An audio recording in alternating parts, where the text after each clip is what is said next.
This is an alpha. Said this before, I'll say it again. It's important to remember that anything that has a number has two traits.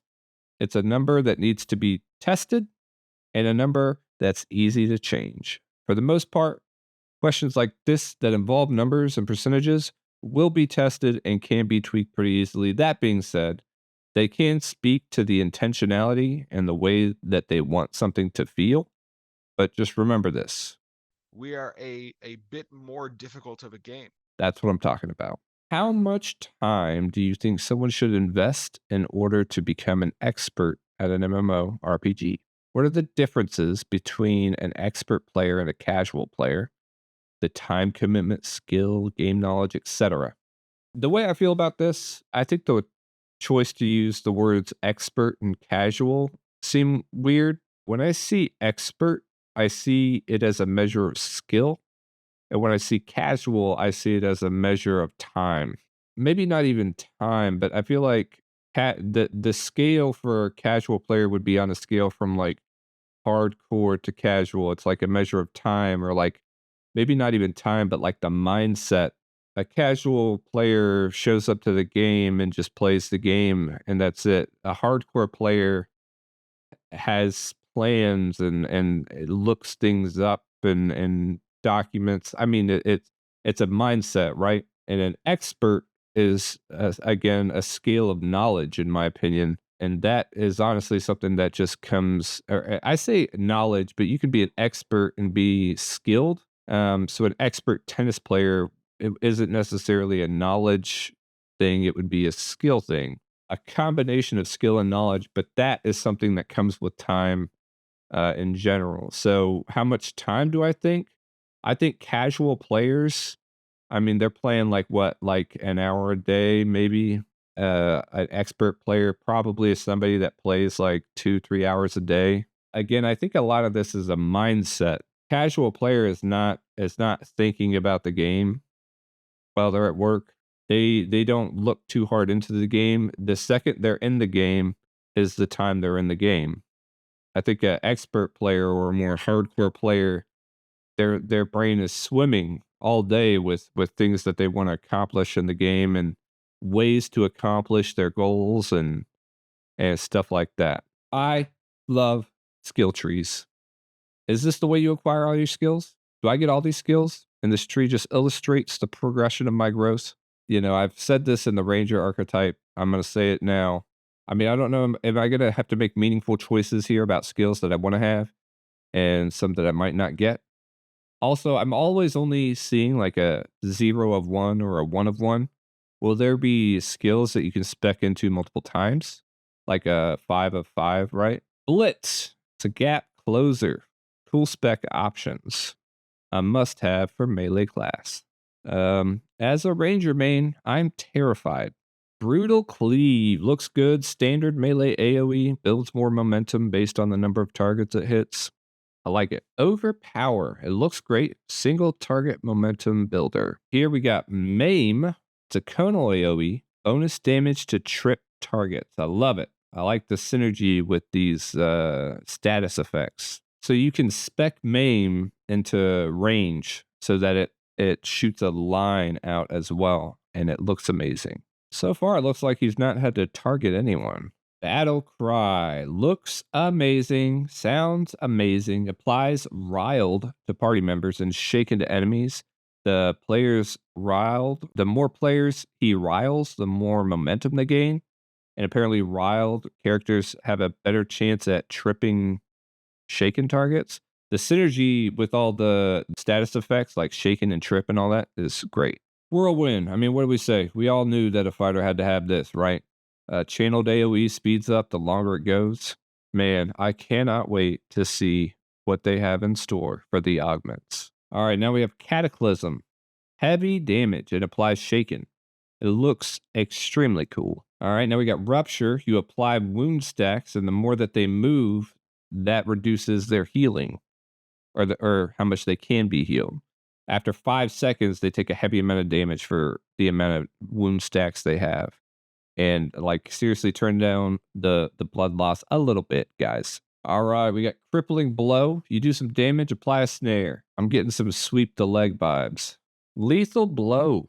It's an execute type ability. Does more damage the lower the HP is, up to 300%. And it turns out there's a spec you can choose to have the overflow damage heal the fighter. Pretty neat. Blood fusion. Pop cooldowns type ability returns damage as health and mana. And when low, adds damage mitigation. The effect looks sick. Lunging assault. You spend 15 momentum to lunge a short distance and swing. You're immune to CC while doing this. The way it carves into the ground is pretty sweet. I feel like the distance is very negligible, and for the cost of 15 momentum seems like a lot, but who knows? Leap strike. Leap to the target location. No need to target the enemy. Does AoE and snare. Looks impressive. As a ranger main, I'll be sure to pack some brown pants. Form of ferocity. Plus 2% attack speed per 10 momentum, up to 20%. Shifting forms cost 20 momentum. Love forms. Good choice. I'm all about it. Attack speed bonus from this form is speeding up the activation of abilities, which is an interesting touch. Form of celerity. This is another form that's mutually exclusive to form of ferocity, obviously. It's a plus 2% movement speed per 10 momentum, up to 20%.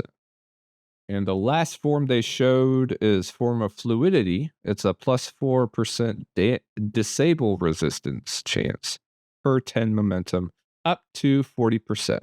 Exert. It's a huge pop your cooldowns ability. You consume momentum rapidly, gaining 20% attack speed, 20% movement speed, immune to disabling effects, ends when you run out of momentum. Specs to reset ability cooldowns and to break CC. Weapon skill trees. Here we go. I love a good skill tree. All right, looks like you got an option to choose a skill to unlock a node. Weapon training, deflection, follow through power, precision.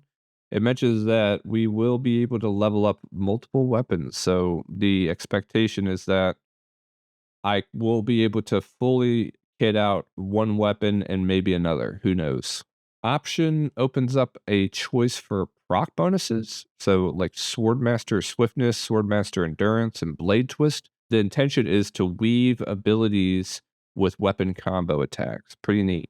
There are so many different choices. I love it. They all revolve around your basic weapon attack. I love it.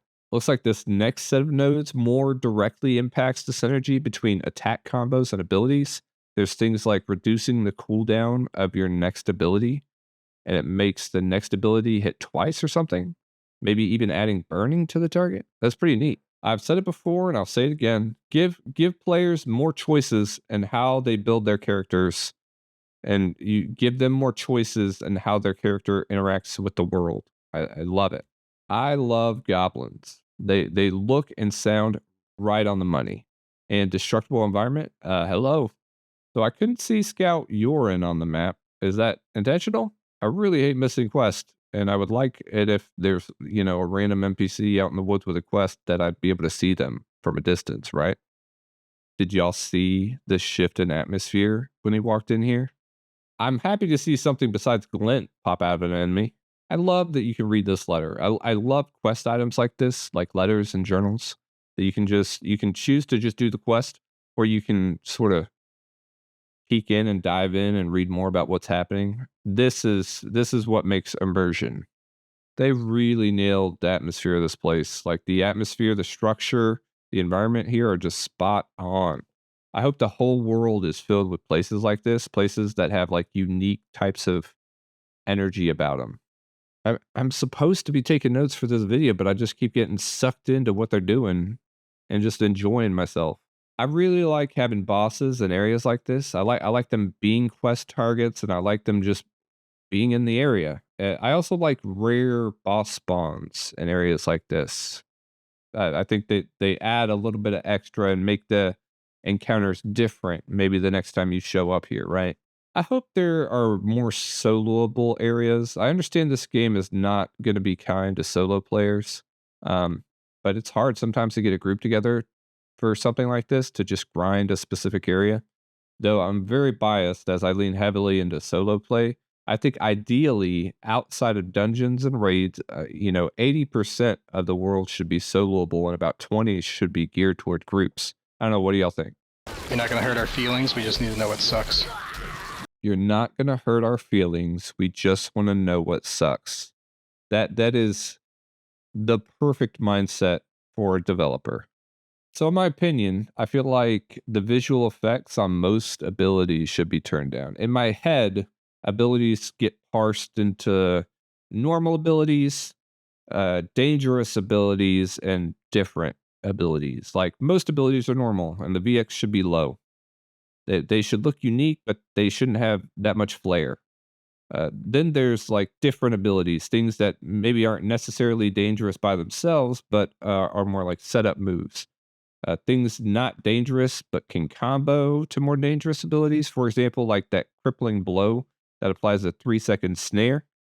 It should look more identifiable than a normal move. Then there's dangerous moves like exert, where I need to be able to see them and understand that exert is active. In this version, I think exert doesn't look impressive enough to illustrate the danger that it poses. I think a good rule of thumb would be that the higher the cooldown, the bigger the VX, maybe. In this area, while the four of them are fighting groups, the effects seem to be a little bit too busy too. I was having trouble, like, sort of understanding the feedback of what was going on. Group grinding areas, respawn rates, density, accidentally pulling way more mobs than you can handle is just not fun.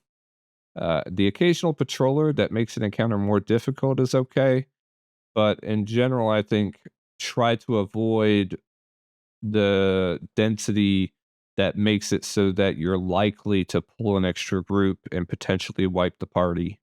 I guess it depends, right? But and having good respawn rates, I think there's possible that you can kind of maybe your respawn rates can be determined by the player activity in the area. So that way you don't have like a single group in an area and the respawns are popping off like crazy, right? You could sort of adjust that based off the activity in the area. I don't know. It's such a good choice to have the vocalist changed based on the character and it's just right. I really don't know how I feel about the Nikuin models. I mean, I'm a bit biased because I generally don't play or like dwarf-esque characters, so don't ask me. I don't know why there's so much discussion for the PvE servers because the truth is the way this game functions is off of PvP interactivity in the open world. And the second you add PvE servers, half of the game becomes irrelevant, right? I do not have PvE servers. Not a good idea. I think something else that we need to be aware of is that this game is not going to be for everyone. You know, if there's somebody that is going to not play because there's no PvE servers, they shouldn't play. I don't recommend that they play. If you can't handle it, don't play. Now, I love the stance that Steven and Intrepid take on these types of things. There's certain things that are going to make this game function the way it was designed to function, and PvP is 100% one of those staples. And if you really don't like PvP, just don't play. I'm sorry that you're not going to get to have the fulfilling experience that everybody else will get to have, but if you don't like something, you don't have to buy it. And I don't think that making the game fun for everybody is good for the game. Thank you for watching my videos. Thank you, subscribe.